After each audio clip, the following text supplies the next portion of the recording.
আমাদের জীবনে প্রত্যেককেই কখনো না কখনো কঠিন পরীক্ষার মুখোমুখি হয়। কখনো কখনো সেই বোঝা এতটাই ভারী হয়ে যায় যে আমরা ভাবি এ থেকে মুক্তি আদৌ আসবে কিনা। তবে মনে রেখো, রাত যত গভীর হয় ভোরের আলো তত কাছাকাছি আসে।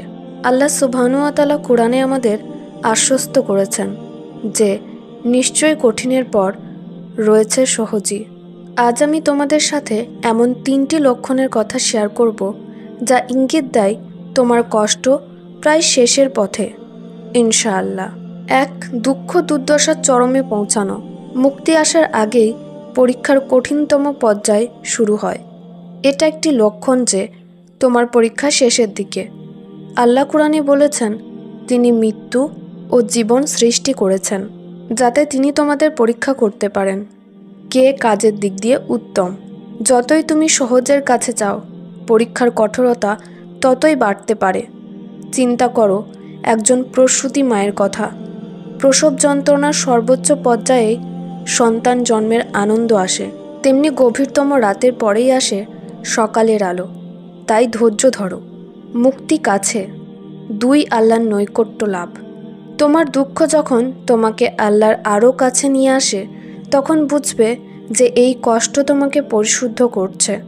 তোমার দোয়া দীর্ঘ হচ্ছে, সেজদায় তোমার চোখে অশ্রু ঝরছে এবং তোমার হৃদয় আল্লাহর জিকিরে নরম হয়ে যাচ্ছে। এটি একটি সুন্দর ইঙ্গিত যে তোমার পরীক্ষা তোমাকে উন্নততর মর্যাদায় নিয়ে যাচ্ছে। রাসূলুল্লাহ সাল্লাল্লাহু আলাইহি ওয়াসাল্লাম বলেছেন, আল্লাহ যখন কাউকে ভালোবাসেন তখন তাকে পরীক্ষা করেন। আল্লাহ কখনো কখনো কষ্ট দিয়ে আমাদের ভুল পথ থেকে ফিরিয়ে আনেন, আমাদের জাহান্নামের পথ থেকে রক্ষা করেন এবং জান্নাতে আমাদের মর্যাদা বৃদ্ধি করেন। তবে মনে রেখো, এই পরীক্ষা যদি তোমাকে আল্লাহর কাছ থেকে দূরে সরিয়ে নিয়ে যায়, তবে সেটা শাস্তি হতে পারে। তাই তোমার কষ্টকে আল্লাহর নৈকট্য লাভের মাধ্যম বানাও। কষ্টকে মেনে নেওয়া। সবচেয়ে সুন্দর লক্ষণ হলো যখন তুমি তোমার কষ্টকে মেনে নাও এবং কেন আমার সঙ্গে এটি হলো না বলে আলহামদুলিল্লাহ বলতে শেখো। শুধু মুখে নয়, হৃদয় ও কাজে আলহামদুলিল্লাহ বলো। রাসূলুল্লাহ সাল্লাল্লাহু আলাইহি ওয়াসাল্লাম বলেছেন, মুমিনের ব্যাপার আশ্চর্যজনক, তার জন্য সব কিছুতেই কল্যাণ রয়েছে। যদি তার কাছে ভালো কিছু আসে তবে সে কৃতজ্ঞ হয়, এটি তার জন্য ভালো। আর যদি তার উপর বিপদ আসে সে ধৈর্য ধারণ করে, এটিও তার জন্য ভালো। মেনে নেওয়া মানে এই নয় যে তুমি ব্যথা অনুভব করবে না। এর অর্থ হলো তুমি আল্লাহর হিকমতকে বিশ্বাস করবে এবং তার ফয়সালায় সন্তুষ্ট থাকবে। যখন তুমি এই অবস্থায় পৌঁছাবে তখন বুঝে নিও যে তোমার কষ্ট শেষের পথে এবং আল্লাহর পুরস্কার তোমার জন্য অপেক্ষা করছে। মনে রেখো, এই দুনিয়ার কোনো কষ্ট চিরস্থায়ী নয়। দুনিয়ার পরীক্ষা সাময়িক, কিন্তু ধৈর্যের পুরস্কার চিরস্থায়ী। আর আল্লাহর প্রতিশ্রুতি কখনো মিথ্যা হয় না। নিশ্চয়ই কষ্টের সঙ্গে রয়েছে সহজই। তাই যদি তোমার কষ্ট বাড়তে থাকে, যদি তা তোমাকে আল্লাহর কাছে নিয়ে আসে এবং তুমি এতে সন্তুষ্টি অনুভব করো, তবে জেনে রাখো তোমার মুক্তি খুব কাছেই। আল্লাহর পরিকল্পনা তোমার জন্য সবসময় সুন্দর। ধৈর্য ধরো, তাকে বিশ্বাস করো এবং সব অবস্থায় আলহামদুলিল্লাহ বলো। নিশ্চয়ই আল্লাহ আমাদের কখনো আমাদের সাধ্যের বাইরে কোনো কষ্ট দেন না।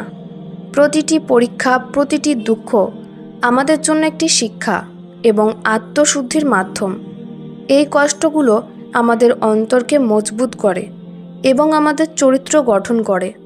আল্লাহ কোরআনে বলেছেন, অবশ্যই আমি তোমাদের পরীক্ষা করব, কিছুটা ভয়, ক্ষুধা, ধন সম্পদ, প্রাণ, ফল ফসলের ক্ষতির মাধ্যমে। আর তুমি ধৈর্যশীলদের সুসংবাদ দাও। কষ্টের এই মুহূর্তগুলোতে কখনো হতাশ হয়ে পড়ো না।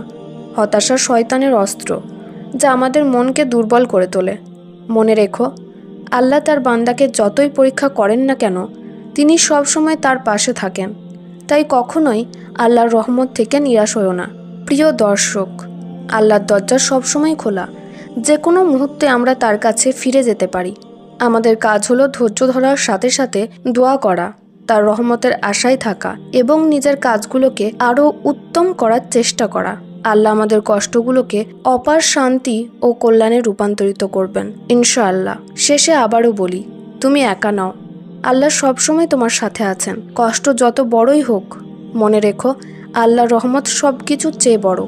তুমি ধৈর্য ধরো, নিজের উপর আস্থা রাখো এবং আল্লাহকে পূর্ণভাবে বিশ্বাস করো। আল্লাহ আমাদের সকলের জন্য সহজ করুন, আমাদের ঈমান শক্তিশালী করুন এবং আমাদের সবাইকে পরীক্ষায় ধৈর্য ধারণ করার তৌফিক দিন।